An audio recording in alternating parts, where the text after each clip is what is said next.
थांब. Hats off आहे तुला. मानलं राव. कुणाला सुद्धा वाटलं नव्हतं की तू या सिच्युएशन मधनं बाहेर पडशील.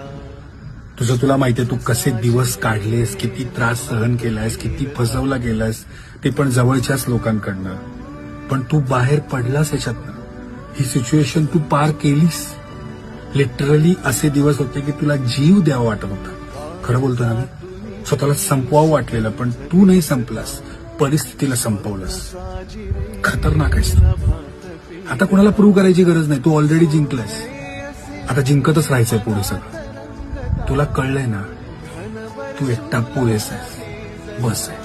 जे कोणी चांगले असेल त्यांना सोबत घे आणि या पांचट लोकांना काही एक्सप्लेन करायला जाऊ नको. हा, आणि एक स्माइल कर. फार छान दिसते तुझ्या चेहऱ्यावरती. अरे कर की.